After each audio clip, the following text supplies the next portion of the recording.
Welcome to the Modern Couples podcast, Love, Purpose, Growth. I am Marcella Brebaum, relationship coach, founder of Modern Couples, and fitness and biohacking enthusiast.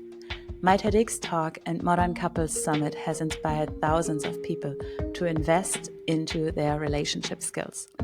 Over the past years, I worked with entrepreneurs, ambitious leaders, power couples, and high performers to 10x their love. In this podcast, each episode brings you pioneering strategies and raw conversations to support you navigate the complexities of future fit relating. If you're ready to 10x your love life, let's connect. Because when your relationship thrives, your whole life expands. Links to my current offers are in the show notes. Now, listen up, not just with your ears, but with your heart. Let's dive into today's episode.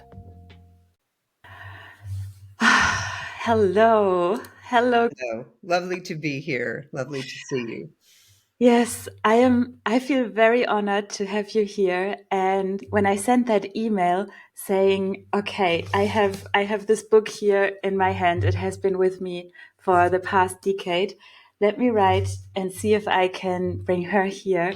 I received a beautiful answer back, which was that you watched my TEDx talk and it spoke to you. And so I feel like the synchronicities of doing the stretch, doing the TEDx talk, you hearing it. Yeah, it's very powerful. So welcome to have you here. Yes, wonderful to be here. And you're right. It's one of these, I say, especially since 2020, everything is God's internet. Everything. I was just asked recently by, I'll be writing another book soon. I can feel it coming.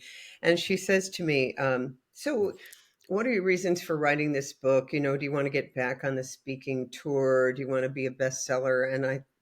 And I thought, I've never had that.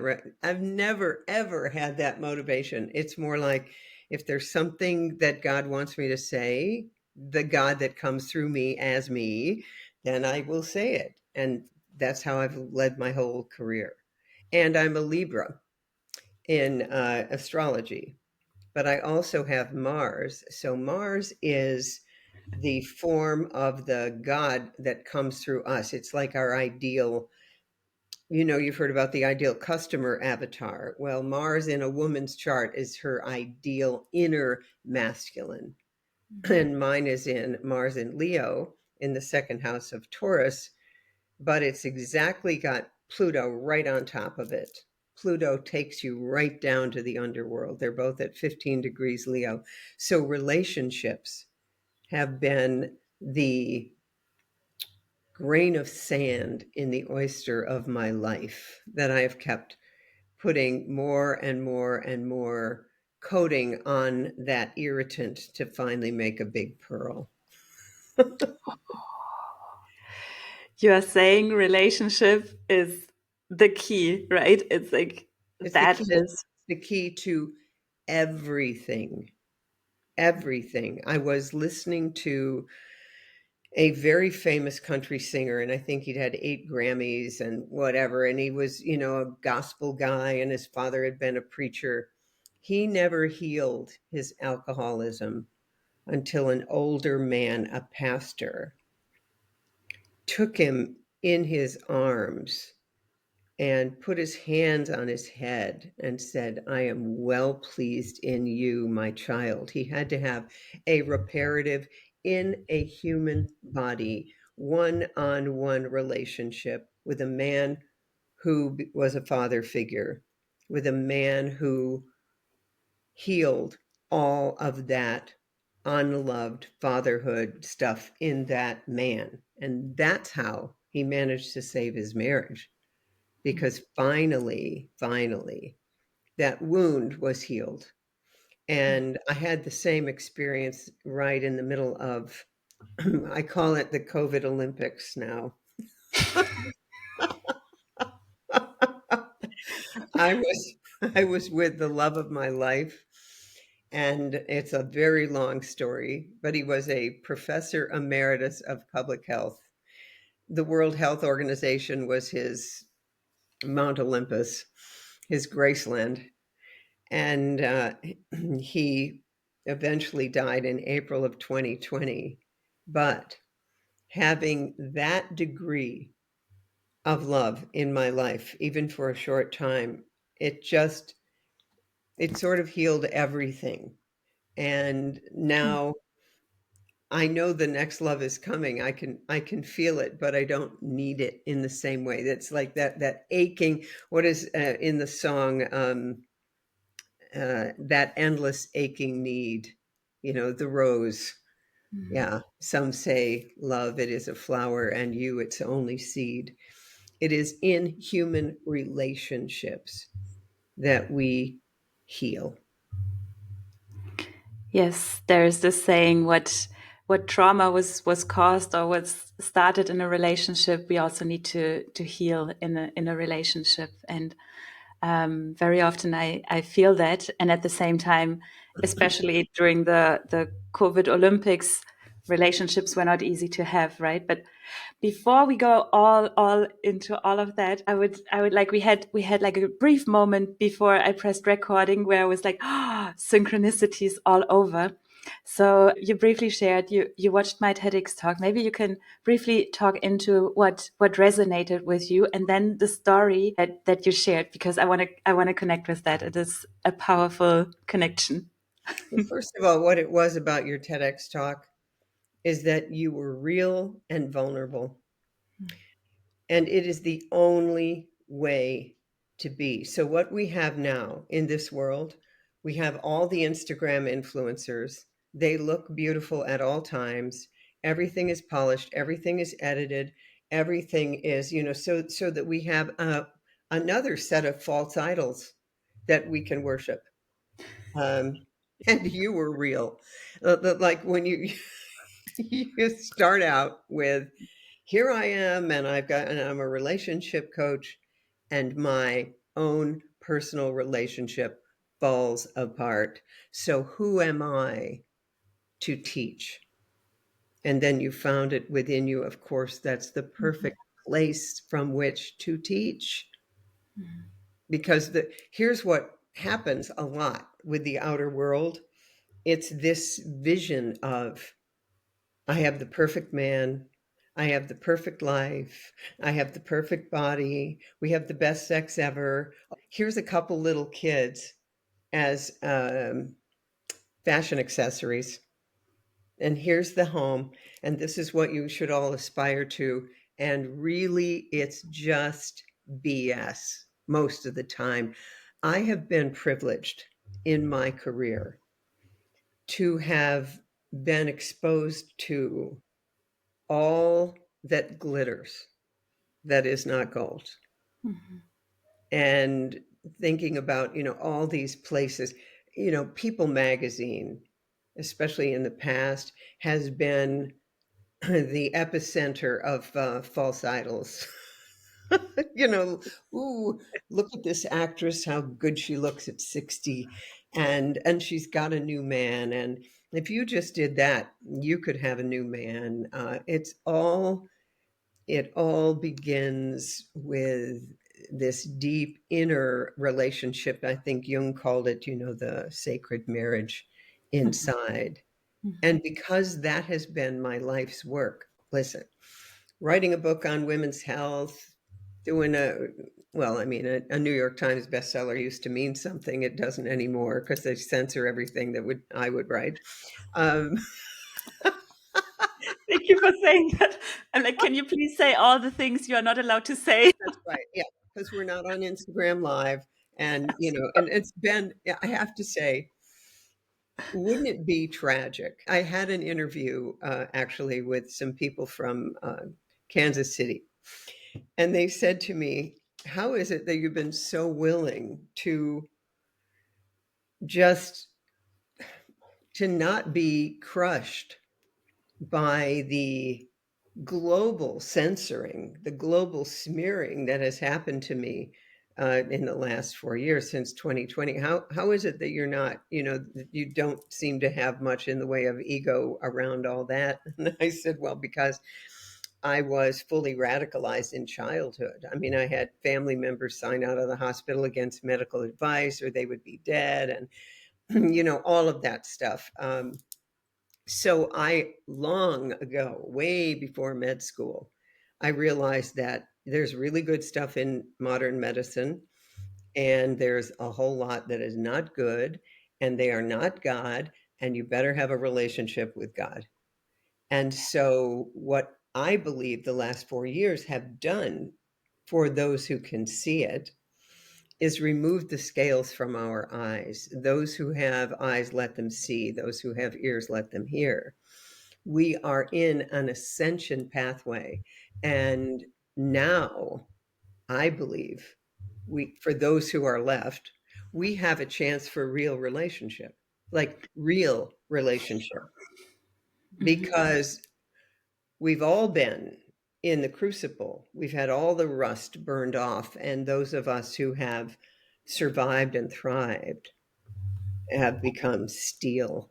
I've never been so happy in my life. I've never been so whole. And because this is a relationship thing, I'm actually doing online dating now, which I haven't exactly told the world. And for the first time, Yes. I did it before. Now I'm just enjoying it. I'm just enjoying it. First of all, because I know that any man I encounter is going to be a better man after just being with me. But it's been fun. Here's a couple things that have happened that I kind of love. Okay. So I'm supposed to Tell have us about online dating. a Yes. second date with this guy. And I get a text just before we're supposed to go to dinner. And he says, "Call me. I want to give you a chance to explain what I found out about you online." Eh. That's the end of that. Now, another guy, we were supposed to go dancing, and he says, "Well, I think ideologically we're not a match." But then he had a dream about me that night. And then he reached out again, and I said, "Let me tell you my ideology.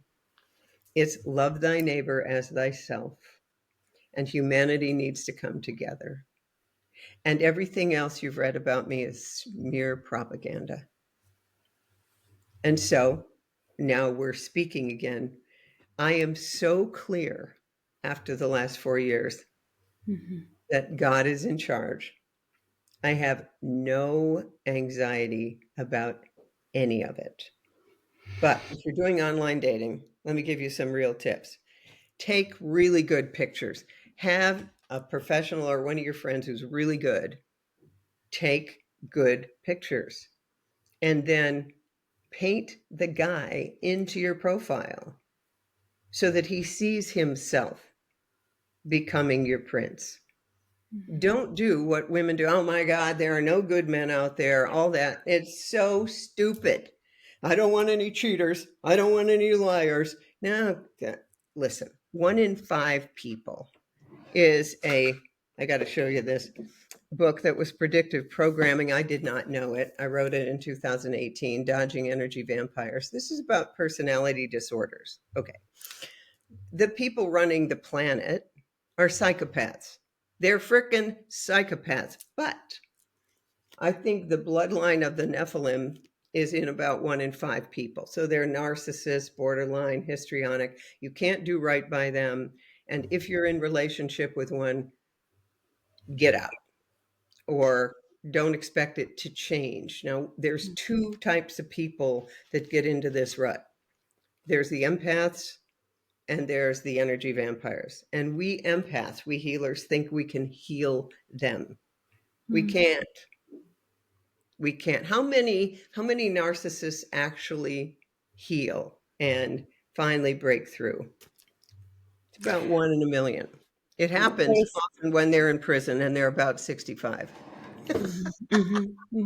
I hardly have ever heard a person say I was a narcissist, and I see it now clearly. I'm completely different. I've hardly ever heard that. Yeah. Well, they won't. Here's what they'll do. A narcissist will always say that they're an empath.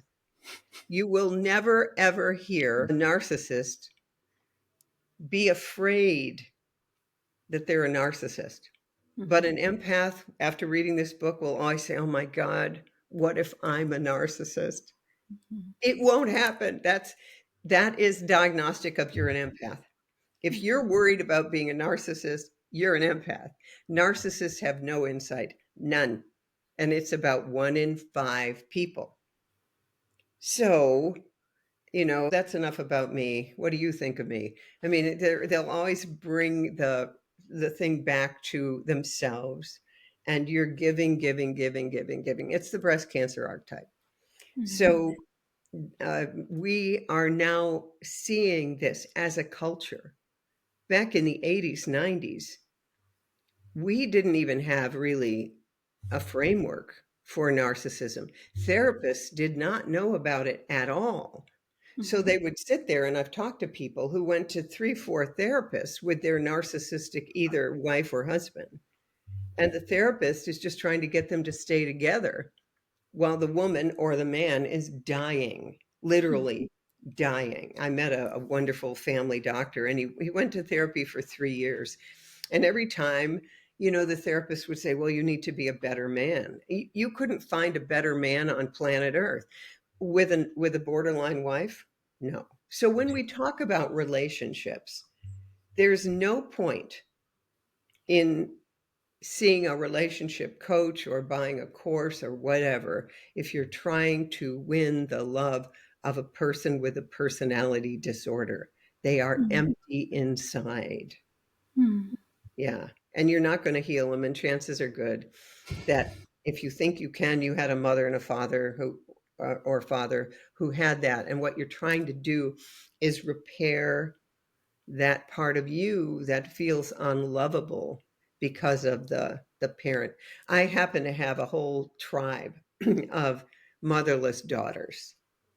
Yeah. I had a fantastic mother who was quite self-absorbed, and she made me very, very strong, made me very strong. But the vulnerable, sweet inner heart of who I am, she she couldn't see it. She wasn't a true narcissist. She had traits because of her own trauma. And my relationship with Ron, who died, healed all of that. Yeah. A short interruption to tell you the exciting news of the launch of our new signature program, Love 10X. Ooh, I cannot wait to share more about it.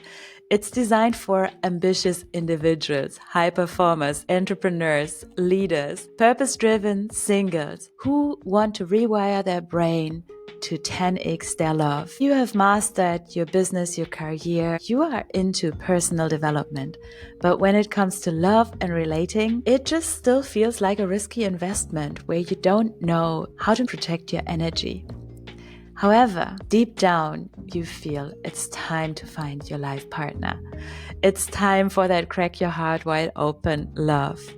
So, if you are ready for a conscious, deeply fulfilling approach to love, if you want to upgrade your relationship life, check the show notes and join Love 10X.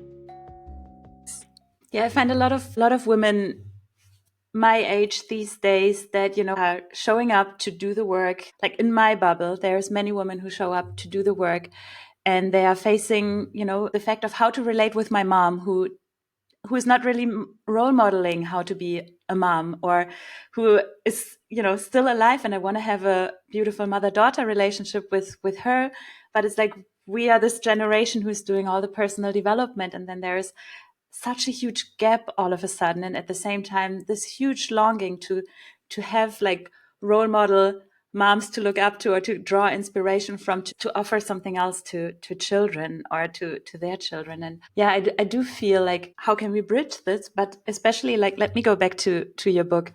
I mean, you touched a little bit upon it, but how did you get access, or what helped you propel to bridge this science and at the same time the spiritual, or not even that, but like really coming back to yourself and listening to your own knowledge? I was thinking when I was preparing for today, thinking back about when did it start for me that I started even noticing there is an inner wisdom that is not written in a book. It's not about reading 100,000 books in order to get smart. There is a wisdom inside myself if I just learn to listen to it or learn to be with it in a conscious relationship. I actually, I have so much inside myself, potentially everything inside myself. And isn't that Yes. true for every woman, right? Like if I Everybody. It's really all, sit with it, yeah. yeah. Like I have access to the mother type that, so to say, I was trying to find or didn't have. Like I have access to that energy. But what propelled you to, in a time when it was not, when personal development was not yet right there, like how did you get into listening to your own inner wisdom, becoming aware of it, putting it next to science, to the education that you got? I started in by the age of 12 reading all of Edgar Cayce and also the work of Flower Newhouse, a Christian mystic at the Christ Word Ministry.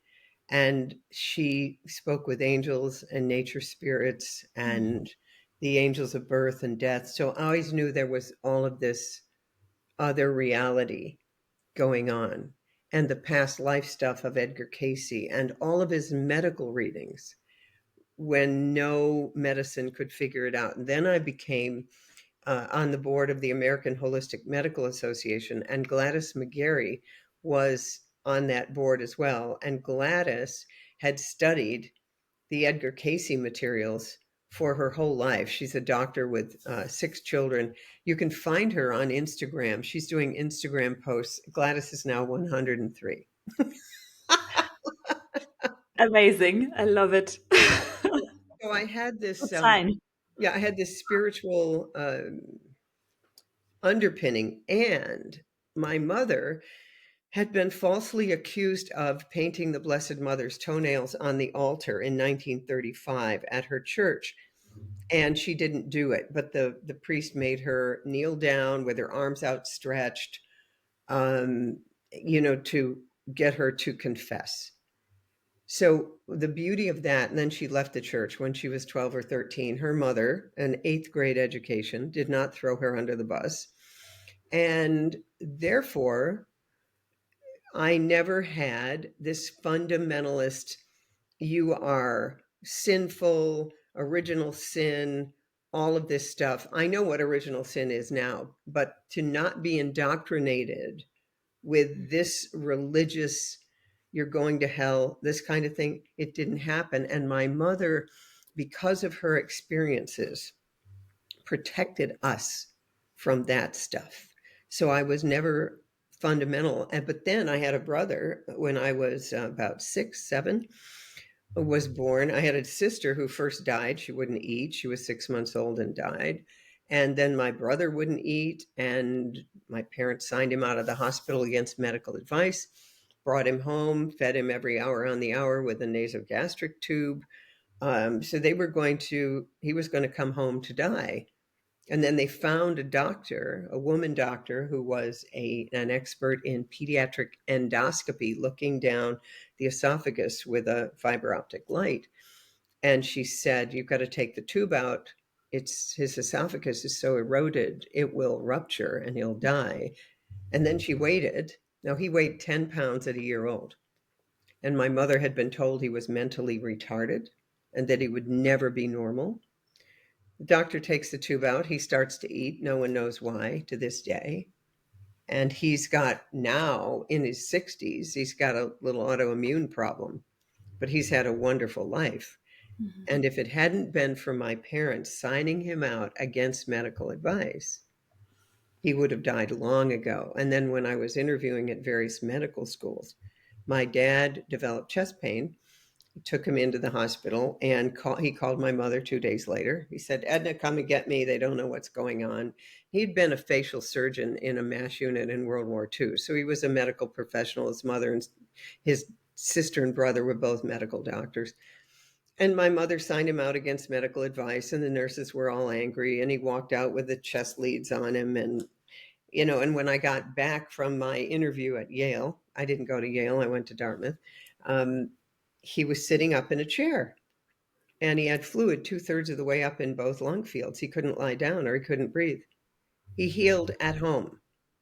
So those things happened to me before I went to medical school. So I was not in any position to worship modern medicine because modern medicine had pretty much failed the Yeah. family. Yeah. But we weren't anti-medicine either. My sister was on the US ski team, so she did downhill with the World Cup circuit all over the world and was always having orthopedic surgery for injuries, every Christmas. So, they went to good doctors. So it's not, you don't throw it out, No. but you approach it with again, trusting this inner wisdom. When you walk in, does this doctor, does this place have a healing energy? I finally went to a doctor in Miami, and he's an ordained minister, and he brings in the Holy Spirit. You also get the blood work and you get all the rest of it, but if I got the Holy Spirit going on, then I'll trust the other stuff, but not Mhm. the other way around. I love that. I mean, very often also in relationship coaching, what I try to create is a space where we get out of the right and wrong thinking, out of the black and white thinking, out of the it's either this path or that path, and how can we, use elements, and always, if we have that connection with ourselves, then you feel the frequencies. And like, as you are sharing this, like, when I was a teenager, I was diagnosed with asthma. I was diagnosed with low blood pressure. Not big things, Yeah, but yeah, I feel yeah, like a little bit of naivety in that moment. I was like, I don't want to take all these pills. Like, I honestly feel healthy. I feel no problems. It yeah, doesn't feel aligned with me. I yeah, was not that strong, independent woman back then fighting for anything. I had nothing against medicine. It just felt like I don't have anything. And like, all of a sudden I have to do all these things, and I just didn't. And to this day, like, I have nothing, none of that. And I had to fight off doctors to, not prescribe me medicine against my low blood pressure, which is actually, keeping me healthy and good. that's But right. it's like these small moments where it wasn't even a fight against, it was just then building trust in myself that helped me to build my own opinion about what my body can handle in certain moments. And that goes back to moments when, let's say, a gynecologist would suggest this medicine, or a dentist would suggest, this pill, or it's like all these moments when over the course of time I gain trust in my body that helps me really tune and also own if in a moment I'm like, oh no, I really want the painkiller. I thought I don't want it, but now I want it. Like, I gain Yeah, trust in myself. And it was I was thinking, I got this book when I turned 30. It was a present for my 30th birthday, and I got it because that was just around the time when I started tuning in with my body. It's like I went to school, I went to university, and only when I was free of all of that and actually had liberty on my hand to, not study all the other things, that I was able to actually study myself, and that I mhm, started looking into where do certain, also looking more into, oh, the symptoms that I have, where could they come from? And that was when this book fell into my hands, and I was like, 30 years and nobody tells me what a woman is? Like, yeah.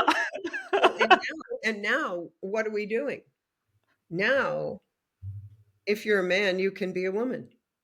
We yes. have the most insane, if someone at this point doesn't understand that the earth is a battle between good and evil, I don't know what to say to you. Yeah, yeah. Yeah, we are hoping so often that the things are fair and clear and just, when in reality they are anything but. And look into history books, like, at no point ever was it fairness that No, governed, so to no, say. At no point ever. no. And it's the same in relationships. When we started, we shared how relationships are like the key to everything when it comes to, what we seek in life. And last week, I went to a new stage. I went back to storytelling at a local event here. It was my second time after the TEDx talk, and I shared a story about my family history, which I hadn't shared in public yet. But I have the luck that I have history teachers in my family. And I share the story of my four times great grandma, who was of African descent and who was a slave or made a slave. I mean, nobody ever was a slave. They were made slaves, right? But she was Right. the kind of woman that, would have to cross country or like feel how her tribe is ripped apart, travel across country, be on this boat, arrive to the US, only to get raped, obviously, by the person who owns the slaves, right? Because they think they can do everything. And my lineage continues with powerful women who survived this unjust life. Like, I like to let that sink and in as a person, to be just ripped away of everything and be abused like that, but still give life forward and make sure that the next generation will be better off. For me, it was such a therapeutic experience to go on stage and share the power of that story, right? The power of what I take out of that as a strength, as in that case, a lineage of women. It's yeah, you shared that story of what it meant to slaves in that moment to be apart from their origins, their family, their tribes. And I moan about the loss of culture that, like, not only did she lose her family, her tribe, but also that wisdom got lost, what a tribe used to do. And I feel like you are someone who tries to bring back ancient knowledge. And I'm curious, like where do you look at, which tribes, at which ancient roots do you look to bring back that knowledge into our society? Where do you Yeah. feel was relationship lived? Yeah. Yeah. Well, we know that the Catholic Church wrote the Malleus Maleficorum, the hammer of the witches. And there were whole towns in Germany where not a single female was left alive. Yeah. It was the economy of the Middle Ages, these torture things for women, and all a woman had to do was walk in the forest to gather some herbs, and she was considered a witch. Yeah. And so the midwives were witches and so on. So we have had a history of the absolute decimation of the feminine on planet Earth. But where we are now is the rise of the feminine. I look at certain cultures. So each culture has a piece, but there's no culture that has the whole thing because the fabric has been rent. So let's take the Native Americans. We have in the Navajo, they have an incredible ceremony for girls coming of age. And it's everyone participates and they love that. It's one of the favorite things. In Hispanic cultures, they have the quinceanera, which the girl comes of age at 15. But there were some tribes in California that I was particularly interested in, and they would, the women would go to a menstrual hut during their period, and because they all lived on the land without artificial light, they tend to have their cycle at the same time. And there was a woman who wrote a book called Daughters of Copper Woman, and the story in there was the story of Tim Eos Key. And she wrote about how she would emerge from the menstrual lodge suffused with light and wisdom. And I began to see that this menstrual cycle is really associated with our creativity cycle, and that we're lunar, not solar. Although I just learned yesterday that the moon is not what we think, and it is more the electromagnetic field of the earth pulsing that creates the tides, but that's for another time. I'm just learning about that. I looked it up yesterday as well, just what you are describing. Interesting. Yeah. Interesting. But we are lunar, and our bodies, the fluid in our bodies, ebbs and flows with the electromagnetic field. And the beauty of the menstrual cycle is it literally mirrors how creation comes into form. So, what I like to say is conception, gestation, labor, birth and the postpartum are the physical metaphors for the way God comes into physical form, in three-dimensional form. And there's a mystic from the Middle Ages, Meister Eckhart, who wrote, "For all of eternity, God lies on a birthing bed giving birth. The essence of God is birthing." And let me tell you, as a board certified obstetrician gynecologist, we have messed up birthing beyond anything you could imagine. Oh my gosh. Yeah. Yeah. So now what's happening, because we're in ascension, is we have all these young women doing free birth where, I'm not going near the hospital. I'm not going near doctors. Now, this makes good Leaving doctors, countries to do that. yeah, very nervous. It makes doctors very nervous because there are good things that medicine does. There are very good things. And I've always said it needs to be both. It Yeah. needs to be both.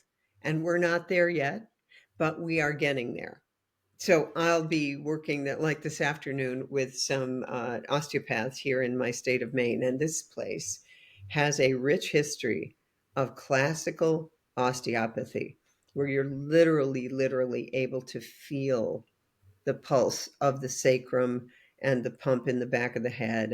And so we have this whole history. And one of the osteopaths has figured out how to teach people with frequency, with voltage, how to heal yourself. We are electromagnetic beings, which is why, by the way, when the telegraph came out and we had all of this disruption of our electromagnetic field, I just talked with a guy that I met on a dating site whose grandfather was involved with the telegraph.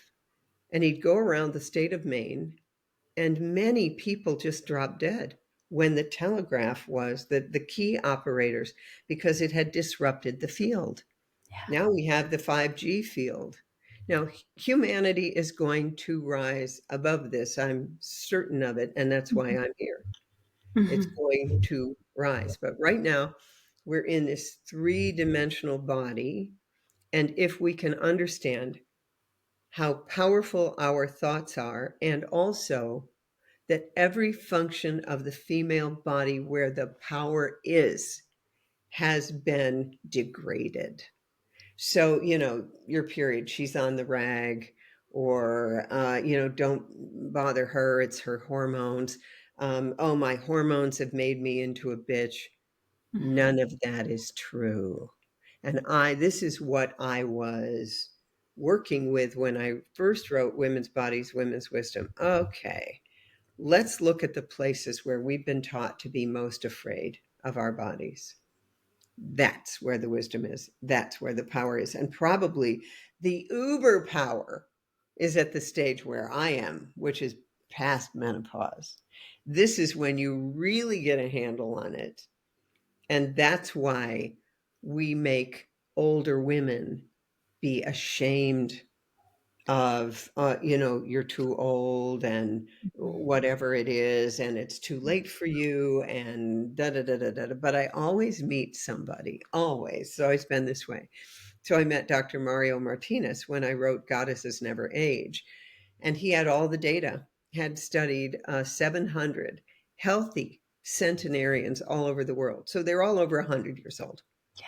And you ask them, so when's the last time you saw a doctor? Well, I don't know. My doctors are all dead, 40 years ago. They're future oriented. I love your garden. Wait till you see it in 3 years. And they value their time. Can we have an interview today? No, that's my tango lesson. It's like that. And he said they're all the same, no matter what continent it is. So he calls it centenarian consciousness, where they are living mindfully. And so, what I say to women is, whenever someone says, well, at your age, duh, I just go, this doesn't apply to me. So, when I am on an exercise machine, like an elliptical trainer or a treadmill, I just put in the age of 40. I always have. And, and it really, it works, I have to say. So, and I tell people, so my chronologic age is about, my biologic age is always about 35 to 40, and the rest doesn't even matter. I love it. It's similar to, and now it's also visible for other women my age that I age differently. And like Yeah. people ask me, like, what did you do to appear that young? Like sometimes I have to argue for, having the knowledge Yeah. and being that experience. But I truly believe, like, whenever people said, "Oh, you look a year younger, 2 years younger," I always celebrated that because I felt like, you know Mm. what, like I want to live 220 years or, longer. I want to see how these things unfold. I want to be there, when we open these books about what happened in the past for years. Like I got things to do. So, Yeah.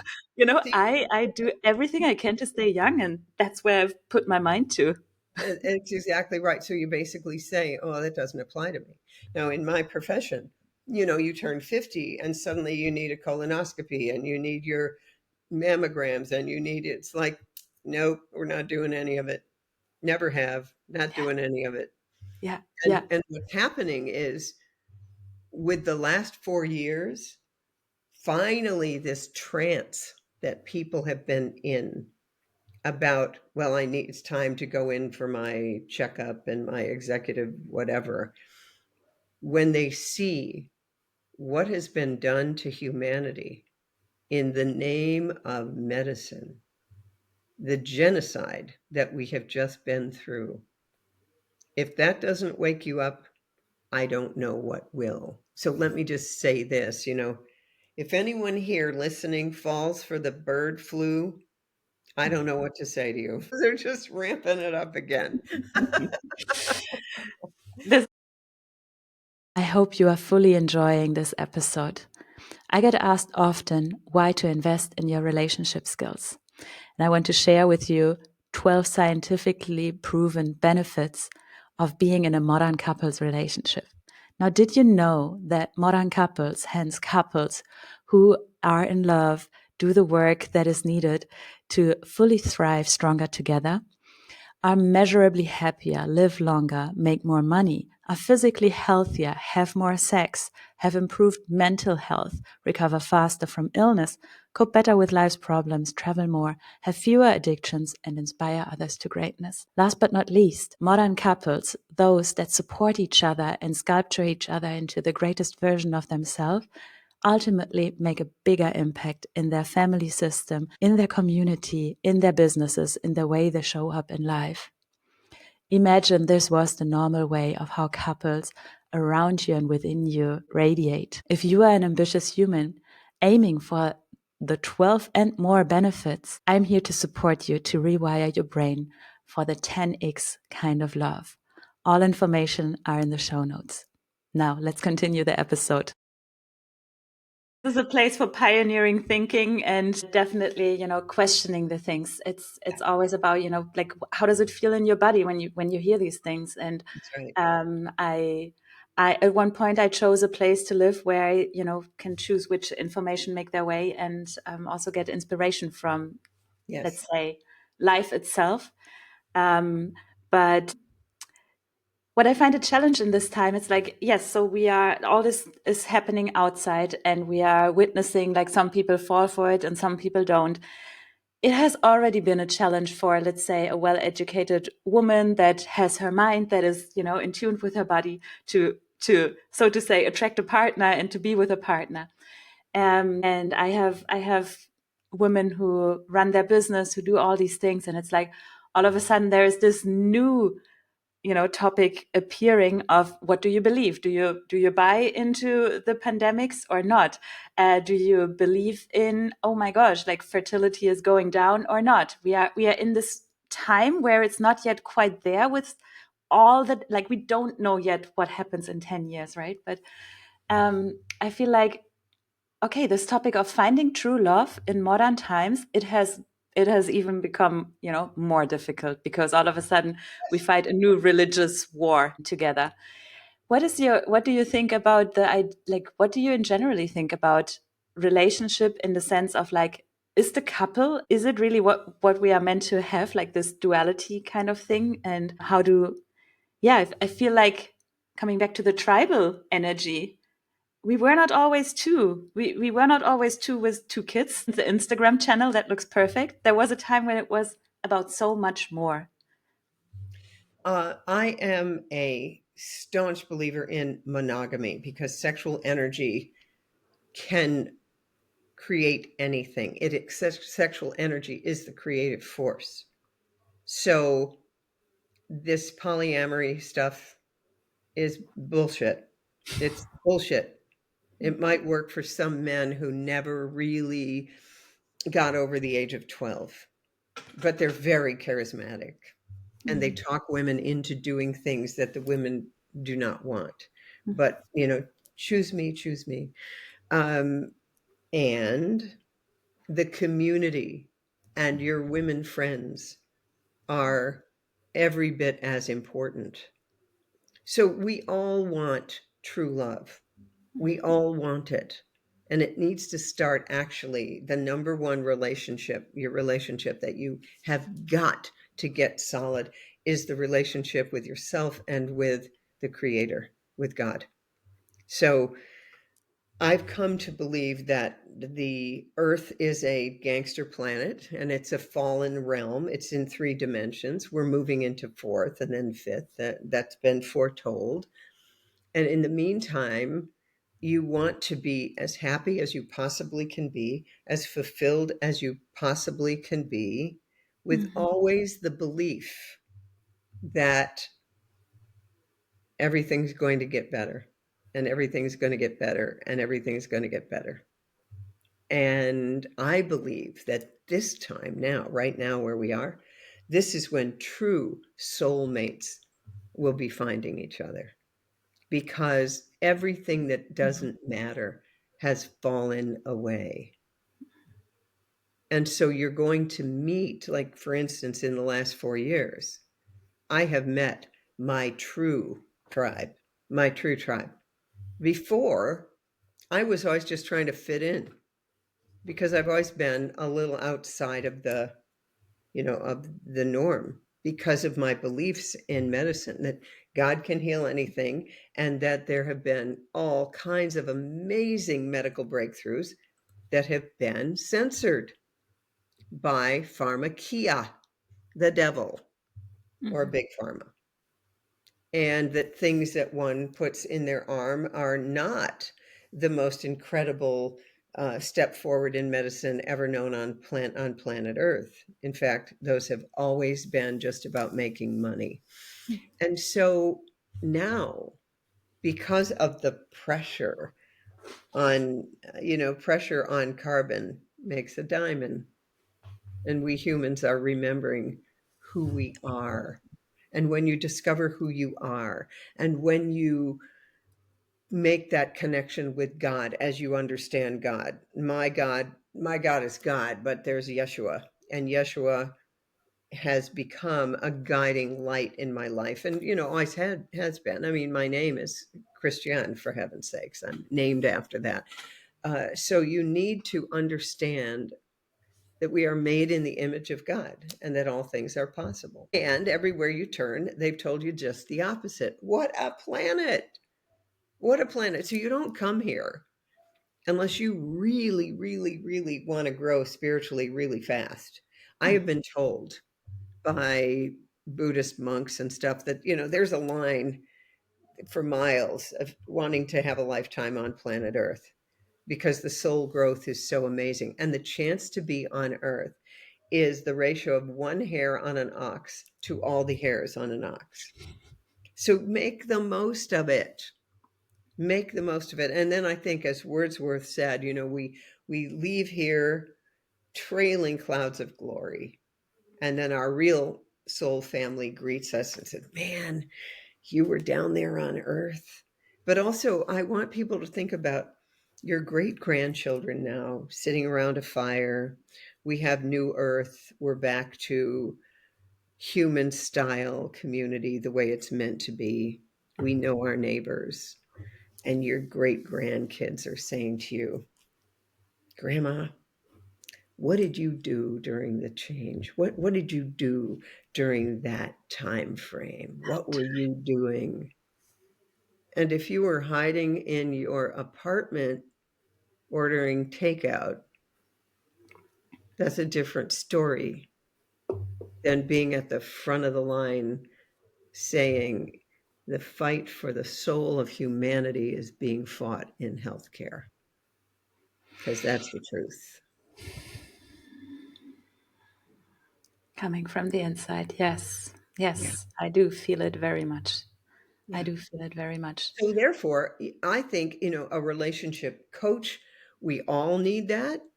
We all need to know how to show up. And when you change how you're showing up, the people who show up will be different. They will.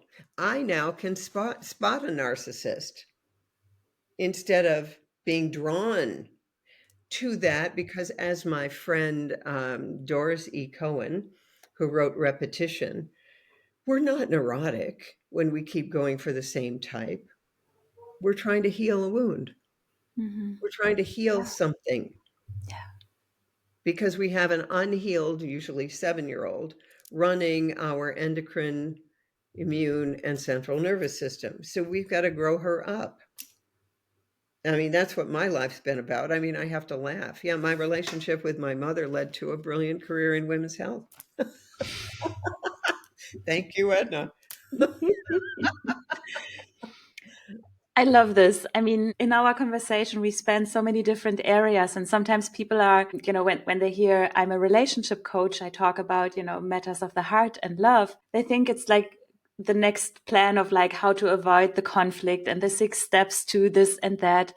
And really being in relationship and being consciously in relationship, it's about all the things that we touched upon, that like the relationship with yourself, with your own voices, with, critically thinking with the world, having a connection to spirit, having a connection to science. And from there, you connect. And it does take a little bit of time to find yourself in this world and to find your voice and to go out there and to, attract that people. And then you attract people and you still need or want or heal a little bit. And it's like it's a journey. And for me, I freaking love that journey. And I know that who I am today is not who I'm going to be in 3 years, and I'm already excited to be her. And Yes. meanwhile, I enjoy the process, right, with all the do rights and do wrongs and all of that. But I do feel a very strong, right now is the time to show up. Right now is the time to really, not just harmony and not just, you know you know Facebook, Instagram,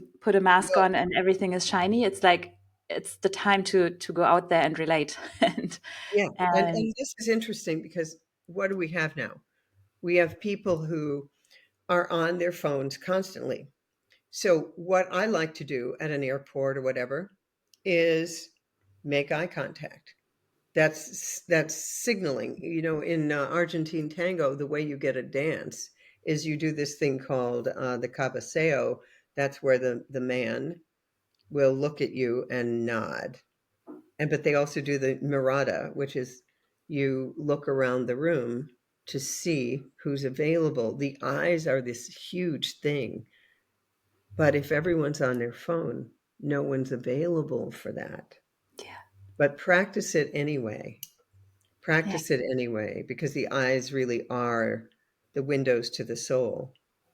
And see if you can hold a gaze for 5 seconds. Children do it all the time.